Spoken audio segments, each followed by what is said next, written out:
ప్రియమైన దేవుని బిడ్డలారా, మరొక పర్యాయం ఈ రీతిగా మీ ముందుకు రావడానికి దేవుడు అనుగ్రహిస్తున్నటువంటి శ్రేష్టమైన సమయాన్ని బట్టి దేవుణ్ణి స్తుతిస్తూ ఉన్నాను. మీరు కూడా క్రమం తప్పకుండా అందరూ కూడా రెగ్యులర్గా ఈ స్టడీస్కి మీరు వస్తున్నందుకై మిమ్మల్ని ఎంతో అభినందిస్తూ ఉన్నాను. మరి ఇలాగే మీరు క్రమం తప్పకుండా మీరు రావాలని ప్రభు పేరట నేను మీకు మనవి చేస్తూ ఉన్నాను. అలాగే ప్రియమైన దేవుని బిడ్డలారా, మనము లాస్ట్ టైం చూసుకున్నట్టుగా మీ అందరికీ నేను లాస్ట్ టైం తెలియజేసినట్టుగా మనము ఆల్మోస్ట్ లాస్ట్ యుగంలోకి వచ్చాం. ఆ లాస్ట్ యుగంలో అంటే 1000 ఏళ్ల పరిపాలనా యుగం అని నేను మీకు జ్ఞాపకం చేశాను. ఈ 1000 ఏళ్ల పరిపాలనా యుగంలో స్టార్టింగ్ పాయింట్ లేక కృపాయుగం యొక్క ఎండింగ్ పాయింట్ అక్కడ మనం మాట్లాడుతూ ఉన్నాం. కృపాయుగం ఎక్కడ ఎండ్ అవుద్ది అని అంటే అది ర్యాప్చర్తో ఎండ్ అవుద్దని జ్ఞాపకం చేశాం. క్రీస్తు సంఘం ఎత్తబడుట, విశ్వాసుల సమూహం అంతా కూడా మధ్యాకాశానికి వస్తున్నటువంటి ప్రభువుని ఎదుర్కోవడానికి ఎత్తబడేటువంటి ఒక దృశ్యం అది. ఆ రాకడ అని చెప్పడానికి లేదు. అది రాకడలో 2 దశలుగా మనం చూపిస్తున్నాం దాన్ని. యాక్చువల్గా ఇది ఎవరికి తెలియకుండా ప్రభు ఆగమనం అన్నమాట. ఎవరికి కనపడ్డు, ఎవరికి తెలీదు. దీని ముందు పర్టికులర్గా ఏం సూచనలు ఉండవు. పర్టికులర్గా రాకడ గురించినటువంటి సూచనలన్నీ కూడాను అవి యాక్చువల్ 2వ రాకడకి సంబంధించినటువంటి సూచనలు. ఇది రాకడలో మొదటి ఫేజ్ అన్నమాట, మొదటి దశ. ఇదేంటంటే ప్రభు మధ్యాకాశానికి రావడం, భూమి మీద ఉన్నటువంటి బ్రతికున్న మనం, సజీవులుగా ఉన్న మనం ఆయనతో పాటు ఎత్తబడ్డం. ఇది జరుగుతుంది అన్నమాట. అలాగే మృతులైనటువంటి విశ్వాసులందరూ ఎత్తబడతారు. ఇది జరుగుతుంది. వాళ్ళు ఫస్ట్ ఎత్తబడతారు, ఆ తర్వాత మనం ఎత్తబడతాం. అయితే ఇక్కడే ఒక 2 విషయాలు ఈ రోజున మీతో మాట్లాడాలని నేను ఇష్టపడుతూ ఉన్నాను. ఆ 2 విషయాలు ఏమిటనంటే మీరు జాగ్రత్తగా గమనిస్తే దేవుని బిడ్డలారా, ఇక్కడ ప్రభు చెప్పినటువంటి ఒక 2 మాటలు మొట్టమొదటిగా మీకు గుర్తు చేస్తాను. అవి గుర్తు చేసుకున్న తర్వాత మనం కొంచెం ముందుకెళ్ళడానికి ప్రయత్నం చేద్దాం. ఆ 2 మాటలు ఏంటంటే తెస్సలోనికైలకు రాసిన మొదటి పత్రిక 4వ అధ్యాయం 13వ వచనంలో, ఆ మీదట సజీవులమై నిలిచి ఉండు మనం వారితో కూడా ఏకముగా ప్రభువుని ఎదుర్కొనుటకు ఆకాశ మండలమునకు మేఘముల మీద కొనిపోబడుదుము. ప్రభువును ఎదుర్కొనుటకు కొనిపోబడుదుము అంది. ఆయన వచ్చి మనల్ని గబుక్కని తీసుకొని పోవడం కాదు, కానీ అదే జరుగుతుంది యాక్చువల్గా. బట్ ఆయన్ని మనం ఎదుర్కొంటాం, మధ్యాకాశంలో ఎదుర్కొంటాం అన్నమాట. ఆ ఆకాశ మండలం మీద ఎదుర్కొంటాం అనే మాట జ్ఞాపకం చేశారు. ర్యాప్చర్ అనే మాటకి నేను ఆల్రెడీ ఫస్ట్ టైం నేను మీకు జ్ఞాపకం చేశాను. సడన్ గా లాక్కొని వెళ్ళిపోవడం అనమాట. అది దొంగిలించినట్టుగా సడన్ గా అంటే గ్రాప్ చేసుకోవడం సడన్ గా అది జరుగుతుంది అనమాట. కనుక రెప్పపాటున మనుషులు మిస్ అయిపోతారు అనమాట. ఈ భూమి మీద నుండి రెప్పపాటున మనుషులు మిస్ అయిపోవడం మనం చూస్తాం. ఇది ఒక అద్భుతమైనటువంటి ఒక చర్య. ఆ తర్వాత దీనికి సంబంధించి మనకి ఇంకొక మాట ఏంటనంటే, ఆల్రెడీ లాస్ట్ టైం చూసాం మనం. తెస్సలోనికైలకు రాసిన మొదటి పత్రిక 5వ అధ్యాయం 2వ వచనంలో, రాత్రి దొంగ ఎలాగ వచ్చునో అలాగే ప్రభు దినం వచ్చునని మీకు బాగా తెలియనా. అంటే దొంగ చెప్పకుండా వస్తాడు. ఏ సిద్ధపాట్లు ఉండవు దానికి, ఏ అనౌన్స్మెంట్స్ ఉండవు దానికి. కనుక దొంగ వచ్చుట అనంటే అంటే అనౌన్స్మెంట్ లేకుండా, ఎలాంటి గుర్తులు లేకుండా, ఎలాంటి సూచనలు ఇవ్వకుండా దొంగ రావడం అన్నమాట. సో అలాగే యేసు ప్రభు కూడా దొంగ వలె ఆయన మధ్యాకాశానికి వస్తాడనే మాట మనకి జ్ఞాపకం చేయబడుతున్నమాట. తర్వాత ఇంకొకటి డైరెక్ట్గా నేను మీకు లాస్ట్ టైం కూడా గుర్తు చేశాను. యేసు ప్రభువే డైరెక్ట్గా అన్న మాట యోహాను సువార్త 14:3లో, నేను వెళ్ళి మీకు స్థలము సిద్ధపరిచిన ఎడల నేనుండే స్థలంలో మీరును ఉండులాగున మరలా వచ్చి నా యొద్ద ఉండుటకు మిమ్మల్ని తీసుకొని పోవుదును. ఇది ర్యాప్చర్. మిమ్మల్ని తీసుకొని పోవుదును అని అంటాడు చూసారా, అదనమాట పాయింట్ అక్కడ. సో ఇది మనం జ్ఞాపకం చేసుకోవాలి. అయితే ఈ రోజున 2 విషయాలు నేను మీతో ఈ ర్యాప్చర్కి సంబంధించి 2 విషయాలు మీతో మాట్లాడాలని నేను ప్రేరేపించబడుతున్నాను. అందులో మొదటి విషయం ఏంటనంటే, ఇంతకీ ఈ మధ్యాకాశానికి ప్రభు వచ్చినప్పుడు ఎవరు విడిచిపెట్టబడతారు, ఎవరు ఎత్తబడతారనేది కొద్దిగా ఆగి చెప్తాను. ఎవరెవరు ఉండిపోతారు ఇక్కడ భూమి మీద, ఎవరు ఎత్తబడరు అనే మాట మనం మొదటగా ఆలోచన చేద్దాం. ఎవరు ఎత్తబడతారనేది తర్వాత సంగతి, అది చెప్తాను మీకు. అవిశ్వాసులు విడిచిపెట్టబడే వాళ్ళు ఎవరు అంటే అవిశ్వాసులు. వీళ్ళు ఎత్తబడరు అనమాట. అవిశ్వాసులు అంటే ఏంటి? ఎన్నడూ యేసు ప్రభునందు విశ్వాసం ఉంచని వారు వీళ్ళు. ఒకవేళ అనేక పర్యాయములు ప్రభుని గురించి విని ఉండొచ్చేమో కానీ ఇంటెన్షనల్గా వాళ్ళు ఉద్దేశపూర్వకంగా యేసు ప్రభుని తృణీకరించిన వారు అన్నమాట. ఆయన యందు విశ్వాసం ఉంచలేదు అనే మాట మనం జ్ఞాపకం చేసుకుంటున్నాం. కనుక అట్టివారు యేసునందు విశ్వాసం ఉంచలేదు గనక వాళ్ళు రక్షణ లేదు, వాళ్ళకి మారు మనసు లేదు, వాళ్ళకి యేసు ప్రభుని అంగీకరించలేదు గనక న్యాచురల్గా వాళ్ళు విడిచిపెట్టబడతారు. రెండోది అవిధేయులు. ఎన్నో పర్యాయములు వాక్యం వినపడితే కూడా వాక్యానికి విధేయత చూపినటువంటి వారు. కేవలం వాక్యమే కాదండి, మరి కొన్నిసార్లు పర్సనల్గా కొంతమంది విశ్వాసులు వాళ్ళతో మాట్లాడి ఉండొచ్చు, పాస్టర్స్ మాట్లాడి ఉండొచ్చు, ఫ్రెండ్స్ మాట్లాడి ఉండొచ్చు, తల్లిదండ్రులు మాట్లాడి ఉండొచ్చు. పర్సనల్, అరే నీ జీవితం మార్చుకోరా, ప్రభువుని అంగీకరించరా. But they never showed obedience. ఆ మాటలకు వాళ్ళు ఎప్పుడు కూడా విధేయత చూపనటువంటి వారు అనే మాట మనం జ్ఞాపకం. సో అలాంటి వాళ్ళు కూడాను విడిచిపెట్టబడతారు అనే మాట మనం జ్ఞాపకం చేసుకుంటాం. అంటే ఇక దీన్ని డైరెక్ట్ చెప్పాలంటే వాక్యమును తృణీకరించిన వారు అనే మాట. They have never regarded Bible as God's word. బైబిల్ని దేవుని వాక్యంగా పరిగణించలేదన్నమాట వాడు. కనుక వాక్యాన్ని తృణీకరించిన ప్రజలని మనం జ్ఞాపకం చేసుకుంటున్నాం. ఆ తర్వాత న్యాచురల్గా వీళ్ళు రక్షణ తృణీకరించిన వారు. రక్షణ సువార్త వీళ్ళకి అందింది కానీ తృణీకరించారు. ఇప్పుడు కాదులే అనుకున్నారన్నమాట. మరొక దినాన్న, మరొక టైంలో లెట్ మీ ఎంజాయ్ లైఫ్, మరి జీవితాన్ని కాస్త ఆనందించి అన్ని అనుభవించి ఇంకో రోజు ఎప్పుడన్నా నేను ప్రభువుని అంగీకరిస్తాలే, నేను రక్షింపబడతాలే అనుకున్నటువంటి ఒక వైఖరి, నిర్లక్ష్య వైఖరి కలిగిన వాళ్ళు అన్నమాట. ఆ నిర్లక్ష్య వైఖరి ఎక్కడి దాకా దారితీసిందంటే అసలు ఎప్పటికీ నీ రక్షణ పొందకుండా దారితీసింది అనమాట వాళ్ళు. కనుక వాళ్ళు కూడా విడిచిపెట్టబడతారు. రక్షణ లేని వాళ్ళందరూ విడిచిపెట్టబడతారు. ఆ తర్వాత పాపంలో కొనసాగువారు, పాపంలోనే కొనసాగి పాపమును ప్రేమించేవారు ఉంటారు. ఏనాడు కూడా పశ్చాత్తాపం కానీ, మారుమనసు కానీ, ఆ ఒప్పింపు కానీ, మేము తప్పు చేస్తున్నామన్న ఒప్పింపు కానీ వాళ్ళకి కలగదు అనమాట. అంటే ఇంకో మాటలో చెప్పాలంటే పరిశుద్ధాత్మ యొక్క ఒప్పింపుని వాళ్ళు తృణీకరించారన్నమాట. పాపంలో కొనసాగారంటే అర్థం ఏంటి? పరిశుద్ధాత్ముడట పాపమును గురించి, నీతిని గురించి, తీర్పును గురించి ఒప్పింపజేస్తాడు అనుంది బైబిల్. అలాగ ఒప్పింపజేస్తాడు అన్నప్పుడు ఆ ఒప్పుదలను వీళ్ళు అంగీకరించలేదన్నమాట. వీళ్ళు దాన్ని తృణీకరించారన్నమాట. అందుకనే వాళ్ళు విడిచిపెట్టబడ్డారు అనే మాట మనం జ్ఞాపకం చేసుకోవాలి. తర్వాత ఇంకెవరు విడిచిపెట్టబడతారు అని అంటే సాతాను సంబంధం. వీళ్ళు సాతానికి అప్పగించబడిన వాళ్ళు.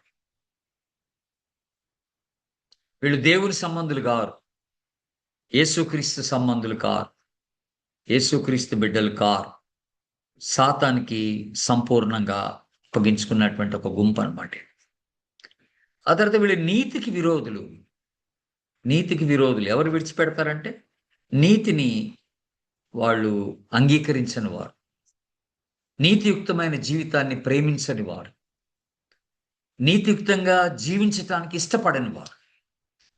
ఇలాంటి వాళ్ళందరూ కూడా ఈ రాకడలో ఉండరు.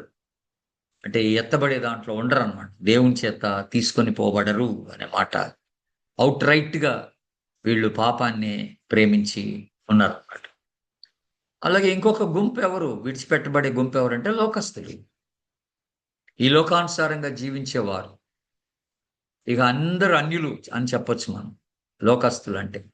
విశ్వాసులు గాకుండా ఇక ఎంటైర్ గ్రూప్ అన్నమాట. వాళ్ళు హైందవులు గావచ్చు, ముస్లిమ్స్ కావచ్చు, బౌద్ధ మతస్థులు గావచ్చు, జైన్ మతస్థులు గావచ్చు, నాస్తికులు గావచ్చు, ఎవరైనా గావచ్చు. ఏ మతానికి, ఏ కులానికి, ఏ జాతికి చెందిన వాళ్ళైనా లోకస్తులు అంటే లోకానికి అప్పగించబడి, లోకాశలకు అప్పగించబడి, మార్పు లేని స్వభావంతో జీవించినటువంటి వారు వీళ్ళు. సో, వీళ్ళు న్యాచురల్‌గా వీళ్ళు విడిచిపెట్టబడతారు దేవుని బిడ్డలారా. తర్వాత ఇంకొక గుంపు ఎవరు విడిచిపెట్టబడే గుంపంటే హృదయ కాఠిన్యం గలవారు. వాళ్ళు హృదయాన్ని బాగా కఠినపరుచుకున్నారనమాట. సాతాను చేసే పని ఇదొకటండి. హృదయాన్ని పరుస్తాడనమాట. మెత్తని హృదయంగా చేయడనమాట. సో, వాక్యం వింటున్న కొలది ఇంకా కఠినపరుచుకుంటారన్నమాట హృదయాన్ని. కనుక దేవుని కొరకు హృదయాన్ని తెరవని వాళ్ళు, వాక్యం ద్వారా ప్రేరేపించబడని వాళ్ళు, ఆ! అనేక పరిస్థితుల ద్వారా దేవుడు మాట్లాడుతున్న హృదయాన్ని కఠినపరుచుకునేటువంటి ఒక స్వభావం కలిగినటువంటి ప్రజలు వీళ్ళు. సో, వీళ్ళు గూడా విడిచిపెట్టబడతారని జ్ఞాపకం చేసుకో. ఇంకొక గుంపెవరు విడిచిపెట్టబడే గుంపెవరంటే స్వనీతిపరులు. ఇక మేము నీతిమంతులం. మేమేం తప్పు చేయడం లేదు. పెద్ద పాపాలేమి లేవు మాలో. అంతా బాగానే జీవిస్తున్నాం అనుకునేవాడు. ఇంకో విషయం చెప్పనండి. నువ్వు ఏ చెడు అలవాటు నీకు లేకపోయినా నువ్వు నరకానికెళ్ళిపోతావు. ఏ పాపాలు ఇప్పుడు చేయకపోయినా నువ్వు నరకానికెళ్ళిపోతావు. ఎందుకో తెలుసా అండి? ప్రతి మానవుడు పుట్టుకతోనే పాపపు స్వభావంతో పుట్టాడు గనుక అందరిలో ఆ స్వభావం ఉంటది. ఆ స్వభావమే పాపపు ఆలోచనలు పెడతది. పాపపు కోరికలు పుట్టిస్తది. పాపపు మాటలు మాట్లాడతాం. పాపపు చూపు కలిగి ఉంటాం. పాపపు క్రియలు చేస్తాం. ఈ పాపానికి మూలం ఎవర్రా అంటే ఆ పాపపు స్వభావం. మనకి పుట్టుకతోనే వచ్చినటువంటి స్వభావం అన్నమాట. దాన్ని బట్టి మనం న్యాచురల్‌గా విడిచిపెట్టబడతాం అన్నమాట. స్వనీతి వచ్చేస్తుంది. తర్వాత మంత్రశక్తులపై ఆధారపడువారు.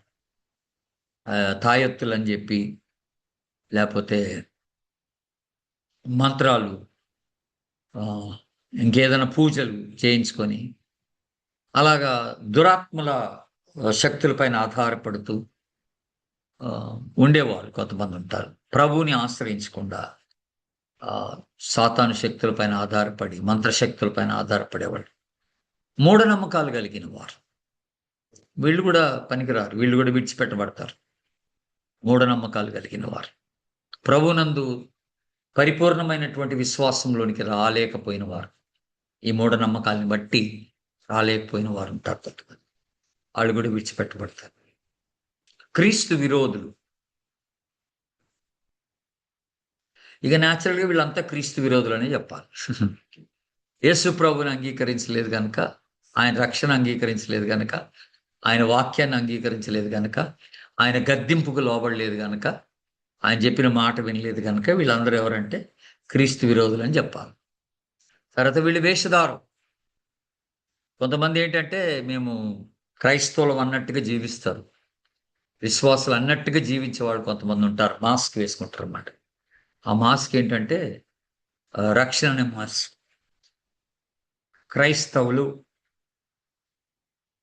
క్రైస్తవులనే మాస్క్ ధరిస్తారన్నమాట. విశ్వాసులనే మాస్క్ ధరిస్తారన్నమాట.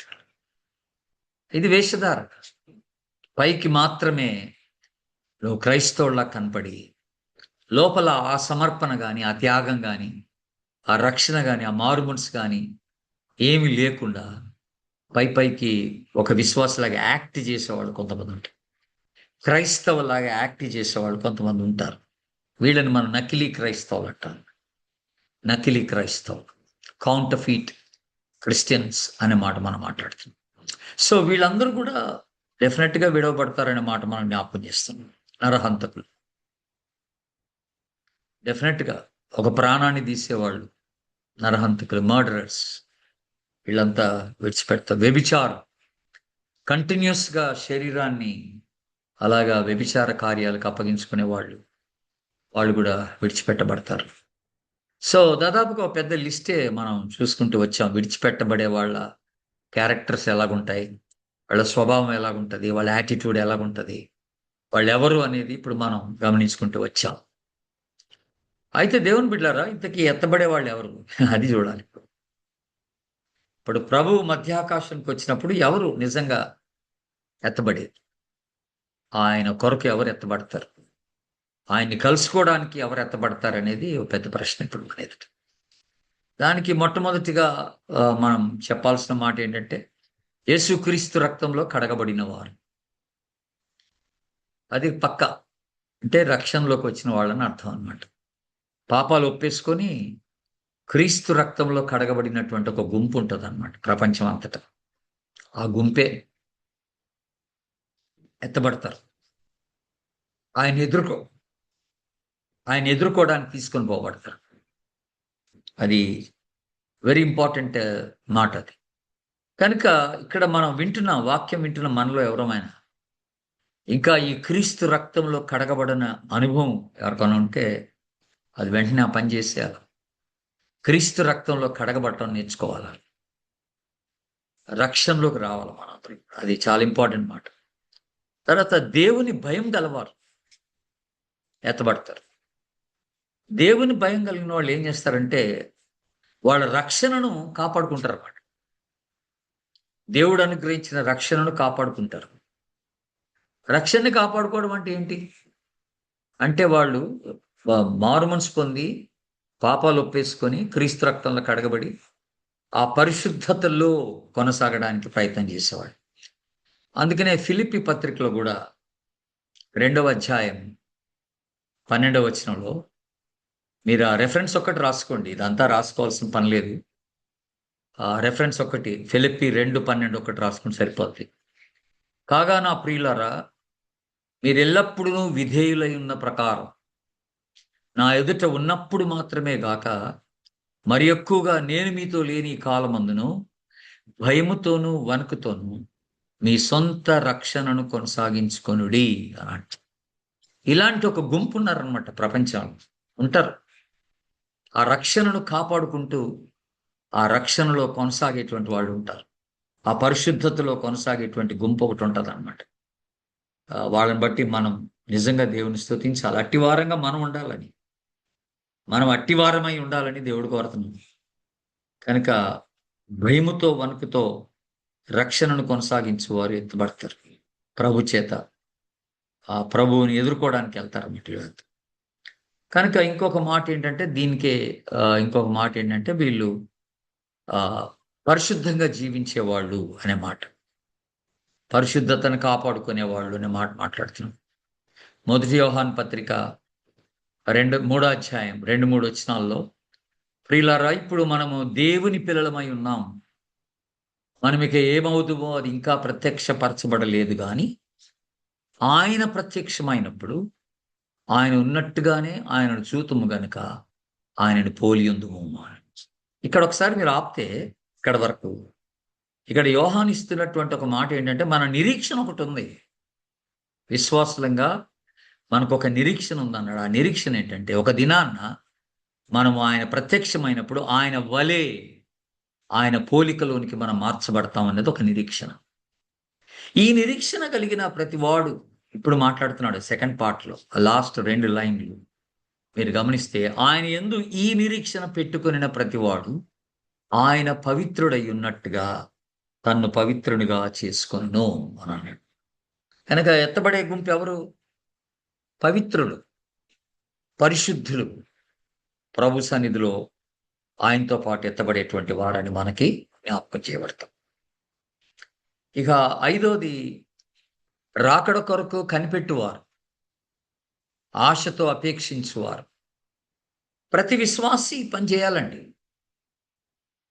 మీరు 1 తెస్సలోనికైలకు రాసిన పత్రిక మొదటి అధ్యాయం 10వ వచనం 9, 10 కలిపి ఉంటాయి. చూస్తే అక్కడ తెస్సలోనికలో ఉన్నటువంటి విశ్వాసులకు పౌలు రాస్తూ ఒక మాట అంటాడు ఆయన.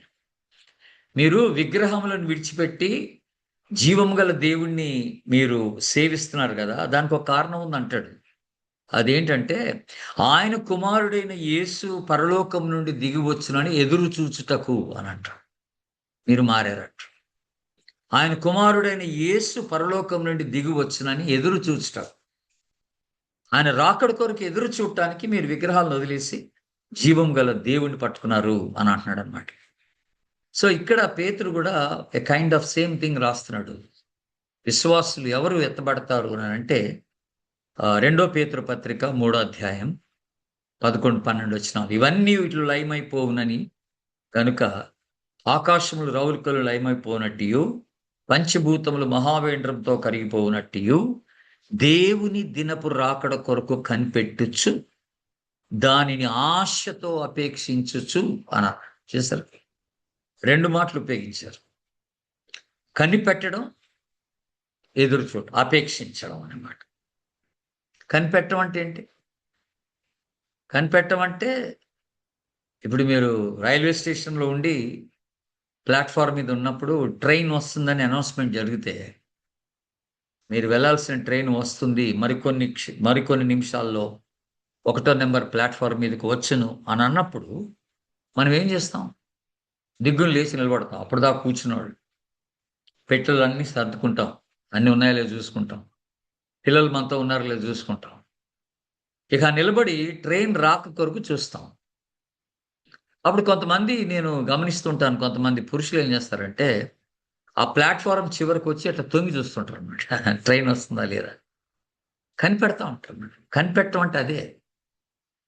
అంటే నువ్వు అంతే సిద్ధంగా ఉన్నావు, టికెట్ కొనుక్కున్నావు, బ్యాగ్స్ రెడీగా ఉన్నాయి, అనౌన్స్మెంట్ అయింది, ఇంకా రావడమే ఆలస్యం అన్నట్టు. రావడమే ఆలస్యం, ట్రైన్ రావడమే ఆలస్యం. కనుక దాని కొరకు కనిపెడతావు అనమాట. అప్పుడు నీ దృష్టి అంతా ఎక్కడ ఉంటుందంటే ఆ ట్రైన్ మీదనే ఉంటుంది, ఇంకెక్కడ ఉండదు. ఆ అనౌన్స్మెంట్ అయిపోయిన తర్వాత మీరు ఎప్పుడైనా గమనించినారా? అనౌన్స్మెంట్ అయిన తర్వాత ఎవరు కూడా షాపింగ్కి వెళ్ళరు. అనౌన్స్మెంట్ అయిపోయిన తర్వాత నువ్వు ఇంట్లో ఏదైనా మర్చిపోయినా మళ్ళీ వెళ్ళవు, ఎందుకంటే ట్రైన్ పోద్ది కనుక. అనౌన్స్మెంట్ అయిన తర్వాత ఇంకా నీ ఆలోచన అంతా కూడా, మీ దృష్టి అంతా కూడా ఆ ట్రైన్ మీదనే ఉంటుంది. అది కనిపెట్టడం అంటే. మరి ఆశతో అపేక్షించడం అంటే ఏంటి? అపేక్షించడం అంటే ఏంటంటే రావాలని కోరుకోవడం అన్నమాట. త్వరగా వస్తే బాగుండని అనుకోవడం అన్నమాట. ఇంక అయిపోయింది, నేను ఈ లోకంలో ఇన్ని శ్రమలు, ఇన్ని కష్టాలు అన్ని భరించాను, నా వల్ల కాదురా బాబు, ఆయన త్వరగా వస్తే బాగుండని నువ్వు అపేక్షిస్తావు అన్నమాట. ఈ అపేక్షించి వాడు ఏం చేస్తాడంటే రాకడికి సంబంధించినటువంటి పనులన్నీ చేసేస్తాడు అన్నమాట. ఆ సిద్ధపడేటువంటి విషయాలంతా కూడా పూర్తిగా సిద్ధపడి ఉంటాడనమాట. ఇంకా ఆయన రాకడ కొరకు అపేక్ష కలిగి ఉంటాడనమాట. వస్తే బాగుండు, వస్తే బాగుండు, వస్తే బాగుండు అన్న ఒక ఆశతో జీవిస్తాడనమాట అపేక్షించడం అంటే. అలాగా అపేక్ష కలిగిన వాళ్ళు తప్పనిసరిగా ప్రభువుకి తీసుకుని వెళ్ళిపోతాడు. నాకు తెలిసిన ఒక ఖమ్మంలోని ఒక ఫ్యామిలీ ఉన్నారు. మన చర్చి అంటే సిఎస్ఐ చర్చ్ కాదు కానీ బ్యాప్టిస్ట్ చర్చ్కి చెందిన ఒక ఫ్యామిలీ. ఆయన ఖమ్మం వాస్తవ్యులే, భర్త. భార్య తమిళనాడుకు చెందిన ఆమె చేసుకున్నాడు. చేసుకున్న దగ్గర నుండి ఆమె రోజట ఎంత గొప్ప విశ్వాసం అంటే, వీళ్ళు ఎక్కడికన్నా బయటికి వెళ్ళి రాగానే, ఏదైనా మీటింగ్కి వెళ్ళి రాగానే, చర్చ్కి వెళ్ళి రాగానే, ప్రేయర్ మీటింగ్కి వెళ్ళి రాగానే ఆమె ఎప్పుడు ఏమంటుందట, ఏమండి ప్రభు వస్తే బాగుండండి వెళ్ళిపోదామండి, ప్రభు వస్తే బాగుండండి వెళ్ళిపోదాం, ఇదే గోల. ఎప్పుడు ఇదే గోల చేస్తారు. అపేక్ష అన్నమాట. ఆయన రావాలా, వెళ్ళిపోవాలి. మొదటి కాన్పు టైంలో ఒక బిడ్డకి జన్మనిచ్చి చనిపోయింది ఆమె. అదే అమ్మాయి, ఆ తమిళనాడు ప్రాంతానికి చెందిన అమ్మాయి భార్య. బిడ్డకి జన్మనిచ్చి చనిపోయింది. అప్పుడు వాళ్ళ ఇంట్లో ప్రేయర్ మీటింగ్ పెట్టుకున్నప్పుడు నన్ను వాక్యం చెప్పడానికి రమ్మన్నారు. నాకు చాలా టఫ్ టైం అనమాట.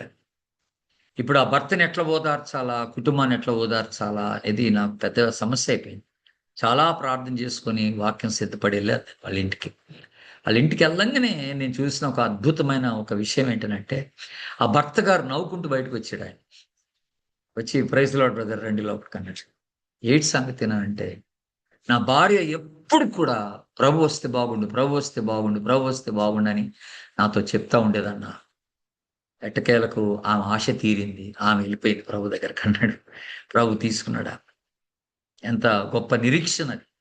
ఇప్పుడు ఆ ప్రభు దగ్గరున్నది అన్న నిరీక్షణ. ఆశతో అపేక్షించువారు, అట్లాగా అపేక్ష కలిగిన వారిని ప్రభు తీసుకొని పోతాడనమాట. తర్వాత ఈ అపేక్ష కలిగిన వారు ఏం చేస్తారంటే ప్రభు పనిలో సాగుతారు. ఈ రాజ్య సువార్త సకల జనములకు సాక్షార్థమై లోకమందంతటా ప్రకటింపబడును. అటు తర్వాత అంతం వచ్చును. లోకమందంతటా ప్రకటింపబడును. ఎవరి ద్వారా? విశ్వాసుల ద్వారా, ప్రభుని ఎరిగిన వారి ద్వారా, మారు మనసు పొందిన వారి ద్వారా, రక్షణ పొందిన వారి ద్వారా. ఎవరికైతే ఈ నిరీక్షణ ఉందో, రాకడ గురించిన నిరీక్షణ ఉన్నదో వారి ద్వారా ఈ రాజ్య సువార్త సకల జనములకు సాక్షాత్మై ప్రకటింపబడును అనే మాట మనం చూస్తాం. ఎంత మంచి మాట అది. కనుక దీనికి సంబంధించి ఇంకొకటి కూడా మీకు జ్ఞాపకం చేస్తాను. ఇంకొక చక్కని మాట ఉంది ఇక్కడ. ఏంటంటే క్రీస్తు శరీర రక్తంలో పాల్గొనువారు అంది. నా శరీరము తిని నా రక్తం త్రాగువాడే నిత్య జీవం గలవాడు, అంత్యదినమున నేను వాడిని లేపుదును అన్నాడు. వాడిని లేపుదునంటే తీసుకొని పోతానని అర్థం అనమాట. ఇంకో మాటలో చెప్పాలంటే వాడికి ఆ నిత్య జీవాన్ని దేవుడు ప్రసాదిస్తున్నాడు కనుక రాకడ సమయంలో వాడు బ్రతుకుంటే డెఫినెట్గా వెళ్ళిపోతాడు అన్నమాట. బ్రతుకుంటే డెఫినెట్గా వెళ్ళిపోతాడు. అందుకనే హెబ్రీ పత్రికలో కూడా మీరు గమనిస్తే దీనికి రిలేటెడ్ మాట 10వ అధ్యాయం 24-25 వచనాలు మీరు చూస్తే మనకి రాకడ గురించిన ఆ దినము సమీపించున్న కొలది మీరు సమాజముగా కూడుట మానక అంటాడు. చూసారా ఎంత మంచి మాట అది. సమాజముగా కూడుట మానక అంటే ఎక్కువగా మనం ఆరాధన కొరకు కూడుకోవాలి. విశ్వాసులు ఎక్కువగా కూడుకోవాలట. ఆ రాకడ దినములు సమీపిస్తున్న కొలది ఆయన శరీర రక్తంలో పాల్గొనవలసిన వారు. అందుకని ఆది సంఘంలో ప్రతిదినం వాళ్ళు ఈ శరీర రక్తంలో పాల్గొన్నారు. ప్రతిదినం బల్ల కార్యక్రమం జరిగింది. వాడికి వాక్యం విన్నారు, ప్రార్థనలు ఉన్నారు, సహవాసం చేశారు. రొట్టె బల్ల అంటే ఈ బల్లలో ద్రాక్షరసం రొట్టెలో పాల్గొన్నట్టుగా మనం చూస్తాం. ఇది రాకడ గురించినటువంటి నిరీక్షణ కలిగిన వారు చేసే పని అన్నమాట. వీళ్ళు ఆత్మలు సంపాదిస్తారు. ఎవరైతే నిజంగా విశ్వాసులై క్రీస్తు రాకడ కొరకు ఎదురు చూస్తున్నారో వాళ్ళు డెఫినెట్గా ఆత్మలు సంపాదిస్తారు. ప్రభు కొరకు సువార్తను ప్రకటిస్తారు. అవకాశాన్ని సద్వినియోగం చేసుకుంటారు. ఎప్పుడు దాన్ని జార విడుచుకోరు అనమాట. అవకాశాన్ని జార విడుచుకోరు దేవుని పట్ల. ఇది డెఫినెట్గా వాళ్ళు చేసే పని ఒకటి. సువార్త పనిలో పాల్గొనుట, తమ తలాంతులను దేవుని రాజ్య విస్తీర్ణత కొరకు వాడుట. అందుకనే ఇక్కడ లూకా సువార్తలు కూడా చక్కని మాట రాయబడి ఉంది. ఒక యజమానుడు దాసులకి ఆయన మీనాలు ఇచ్చి అంటాడు, 10 మీనాలు ఇచ్చి నేను వచ్చే వరకు వీటితో వ్యాపారం చేయుడి అని అంటాడు. వీటితో వ్యాపారం చేయడం అంటే అర్థం ఏంటి? వీడు వాడండి, అభివృద్ధి చెందించండి అని అర్థం అన్నమాట. మీకు ఇచ్చిన తలాంతుల్ని వాడి అభివృద్ధి చెందించండి అన్నమాట. అందుకనే పౌలు తిమోతికి రాస్తూ మొదటి పత్రిక 4వ అధ్యాయం 14వ వచనంలో అంటాడు అనమాట, నీవు హస్త నిక్షేపణం వల్ల నీకు కలిగిన వరాన్ని నువ్వు అలక్ష్యం చేయొద్దు అంటాడు. నీ అభివృద్ధి అందరికీ తేటగా కనపడాలంటాడు. నీ వరాన్ని వాడాలి. దేవుడు నీకు ఇచ్చిన తలాంతుని వరాన్ని వాడాలి. ఈ రాకడ కొరకు ఎదురు చూసే బిడ్డవైతే, రాజ్య విస్తీర్ణత కొరకు, సంఘ క్షేమాభివృద్ధి కొరకాయ నువ్వు దేవుడిచ్చినటువంటి వరాన్ని వాడే వ్యక్తిగా ఉండాలని ప్రభు జ్ఞాపకం చేస్తాడు. ఇది వెరీ ఇంపార్టెంట్ థింగ్ దేవుడు పెట్టాడు. కనుక ఎవరు ఎత్తబడతారంటే వీళ్ళే సువార్త పనిలో పాల్గొన్న వాళ్ళు, ఆత్మలు సంపాదించిన వాళ్ళు, తలాంతుల్ని దేవుని రాజ్య విస్తీర్ణత కొరకు వాడినటువంటి వాడు. ఆత్మానుసారంగా జీవించు ప్రతి వారు తమ దివిటిల్లో నూనె కలిగినటువంటి వారు అనే మాట మనం జ్ఞాపకం చేసుకో. తమ దివిటిల్లో నూనె కలిగినటువంటి వారని మనకి జ్ఞాపకం చేయబడతా ఉంది. కనుక ఇది చాలా మంచి మాట కదా. అయితే ఆ మాట చాలా మంచి మాట మనం జ్ఞాపకం చేసుకున్నట్లయితే కనుక గుర్తుపెట్టుకోండి.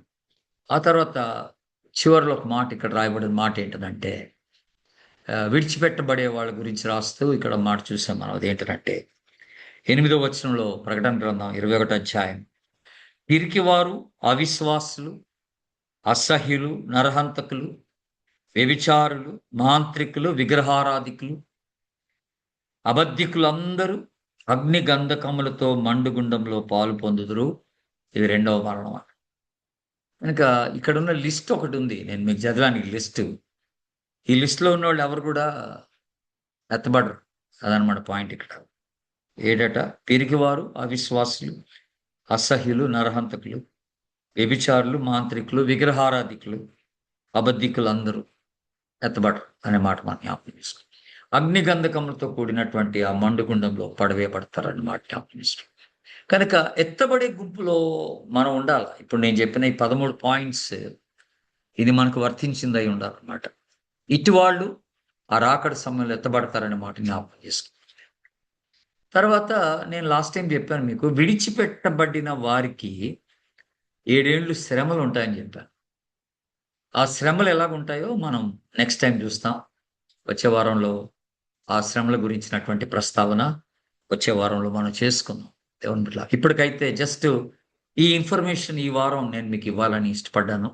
కనుక ఇది ఎవరు విడిచిపెట్టబడతారు, ఎవరు వెళ్తారు అనే దగ్గర మనకి ఈ మాటలు గుర్తు చేసుకోవాలని నేను మీకు జ్ఞాపకం చేస్తాను.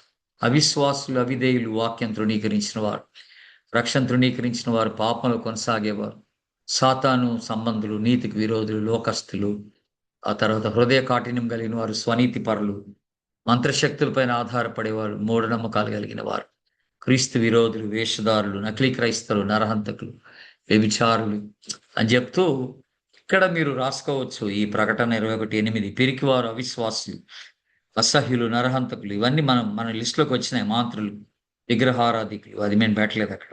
అబద్ధికులు అందరూ కూడా విడిచిపెట్టబడతారని మాట మనం జ్ఞాపకం చేసుకోవాలి. కనుక దేవుని బిడ్డలారా, మనము ఎత్తబడే గుంపులో ఉందాం, ప్రభు కొరకు వాడబడదాం, మన రక్షణ కొనసాగించుకుందాం, పరిశుద్ధంగా జీవిస్తాం.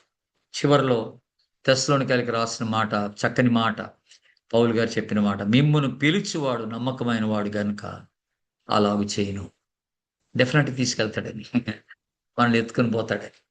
ఆయనతో పాటు ఉండుటకు మనం తీసుకొని వెళ్తాడు నమ్మకమైన వాడు. పిలిచిన వాడు నమ్మకమైన వాడు గనుక మనం నమ్మకంగా ఈ భూమి మీద ఆయన కొరకు జీవిస్తే డెఫినెట్‌గా ఒక దినాన ప్రభు మనల్ని తీసుకొని వెళ్తాడు. అట్టి కృప పరిశుద్ధాత్మ దేవుడు మనందరికీ దయచేయను గాక. God bless you. Thank you so much.